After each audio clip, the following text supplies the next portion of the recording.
Welcome to part 6, the last part in the ebook, The Eventual Sale. We're going to walk through 6 things in this video. We're going to start off by providing you a few important facts to keep in mind. We're then going to move on to outlining for you the most logical potential buyers for your business so that you can begin to kind of consider which of these are relevant to you. We're going to talk about some different types of people that could be sources of advice for you along the way. Then we're going to move into some of the specific steps of a successful sale. Having finished that, I'll just add in along the way a few summary comments as we wrap up this ebook. Now we'll move on to sharing a few important facts with you. It's not the intent of sharing these facts to scare you. It's rather to do quite the opposite and motivate you, and so that you can stand out from the crowd. The first fact is that according to the Small Business Administration, overseeing North America, over 90% of small businesses never sell and realize the value of their business. And that's for a lot of reasons. Many small businesses are really just, it's just kind of a job for them, and they don't have any intentions or any ambitions or any plans to realize a value. But I know many of you that are reading this ebook feel quite differently, and that your business is one of the most substantial assets that you have.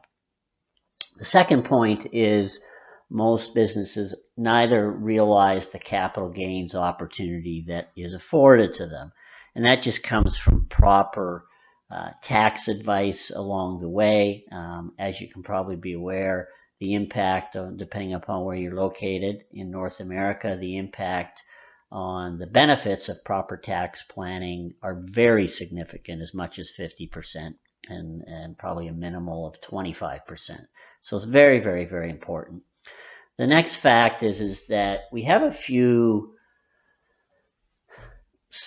close to home examples to our industries that we're talking about here. The office products industry, specifically in the sporting goods industry, were both industries not much more than a decade or two ago that had substantial dealer channels, and then through heavy consolidation and the majority of the participants not being included or participating in that consolidation, it supported the idea, the above numbers for you. And I think lastly, before we head on to the next slide, is it really doesn't have to be this way. And that's the reason for creating this ebook and creating these kinds of resources that are available to you. Next, let's talk a little bit about what are likely some of the potential buyers for your business after you've worked so hard. Let's discuss a little bit about internal options and external options with different sizes associated with them. Internally, and it's not uncommon that this would happen in our industry, is internally it might happen between spouses. Sometimes you have one spouse that's older than the other, and they can do a transition of the business while one retires and one continues on with the business and achieve some very good things from a tax standpoint.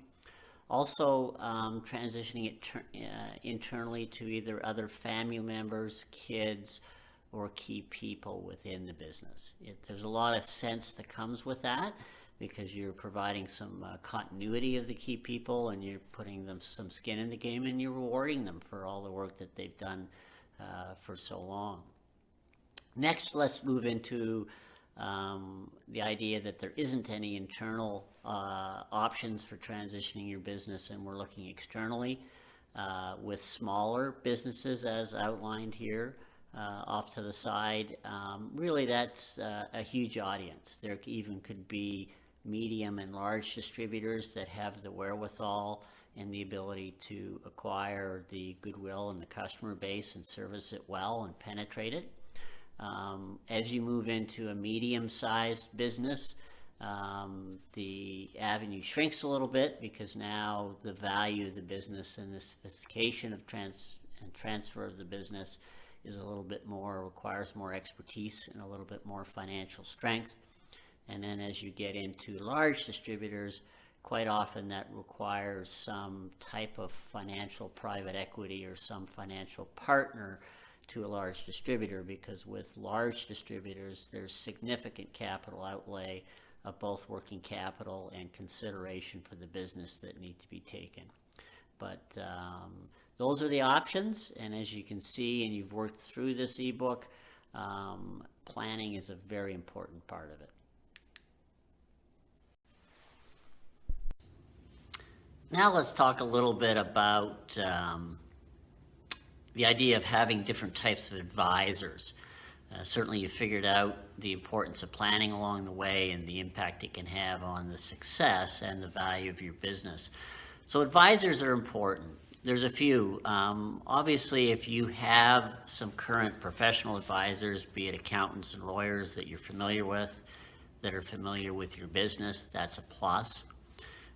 If not, there's advisors that specialize in this and that specialize in this in our industry that can be brought into the picture. The next topic would be intermediaries, and I guess I would consider myself one of those. And those would be people that would work with you in both the preparation, through the process, through the cycle, through the completion, and in some cases even through the execution of it. Intermediaries, really, that's anywhere from brokers that are more of just kind of finding a buyer, to people, I guess, like myself, that are really intermediaries that are really involved in the entire process from start to finish, are part of it. And then there's different education. I've attended a number of sessions by Deloitte that is put on that have been really good sessions. So there's lots of ways that you can become educated along the way to bring into, in addition to the information that's in this ebook. But certainly the idea of going it alone and not having proper advisors, unless you have a very small and insignificant business, is not a good idea. Now let's get to the meat of it, and that's the steps involved in the sale of your business. And as you'll see here, I've listed 8 steps off to the side here. It's quite an extensive process, and probably a little bit more than meets the eye for most people. One of the most important things is to lay the good foundation with confidential information memorandum. And those can be different lengths, and they can be different levels of formality and sophistication to them. But the purpose of that document, which is something you would get after you get an NDA and you've somewhat kind of qualified the potential buyer, is it not only tells the story of your business, but it also starts to plant seeds and tells the story of what's a good fit with your business. So it's kind of combining not only a selling document for your business, but a qualification document, which then leads towards the rationale behind the type of valuation that's looking to be achieved. And it's also quite common that those seeds would be planted in this type of a document as well, is the framework around the expectation and terms and conditions of a proper sale of the business. Then you move into the obvious NDAs and confidentiality agreements and things that are protecting the detailed level of information that would follow. Typically after a CIM, you're looking for somebody to put together an expression of interest, if you will, that would then warrant them to signing a pretty stringent NDA and a two-way mutual NDA, because you're looking for them to share as much on their business and qualify themselves as you are in sharing the confidential information from yourself. And then from that standpoint, at least from my experience, you go from to a term sheet. A term sheet is intentionally something that is preliminary to a letter of intent, so that you can identify, dialogue, and come to an agreement in layman's terms initially, all the important terms that would be part of a deal. Then it's easy to transition that into a letter of intent, which is a little bit more of a legal document. And so you're minimizing the costs of the lawyers. But then the combination of the term sheet and the letter of intent really prepares so that when you get into the process of the purchase and sale agreement and the ancillary documents around it, the work's been done. And there's two reasons for that. Is one, you're minimizing your legal expense, and two, you're also heading it off at the path, if you will, so that you're not in a situation where the negotiation just continues through the legal process as well.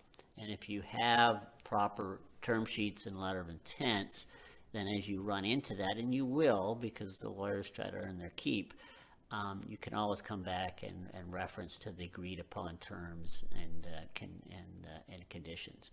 Then as you get through all of the documents, which are important to have all the advisors' input on the documents, I'm also an advocate of having a transition plan, which is usually a detailed transition plan for each and every aspect of the business for, at least the first 6 months, if not the first year. And that also serves multiple purposes. One is it puts a level of thought and definition into it.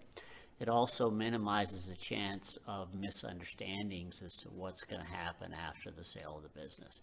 And so as you nail those things down and as you agree to them, then as you get into executing them, and quite often there's some reluctance or hesitation with some of those aspects of it, again, you're drawing back on what you've agreed to and what you've articulated and listed and identified in the agreement.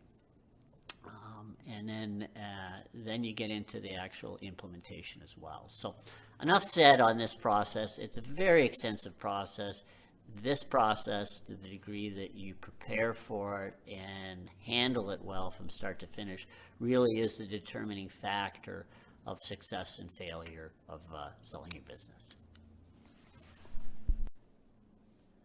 Wow, I can't believe that we're finished this ebook.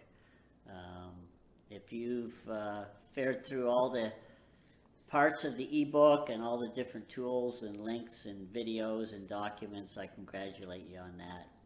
It's an awful lot to ask for, I know, because I put it all together, and it was a lot to put it all together. But hopefully you'll visit alanchippendale.com website, which will help you understand and engage with different levels of tools, not only to include this ebook, but other tools. And as you experience the engagement and I trust the benefits from the engagement, you may decide to revisit this ebook and the different documents and so on in a complete fashion if you've not done it to date, or maybe as you get closer to the idea of getting serious about evaluating your business and following some of the success principles outlined within the ebook. But I appreciate you taking the time to get to know me, and I look forward to seeing you either on the LifeForce, your marketing agency platform, or with some level of engagement at alanchippendale.com. Thank you.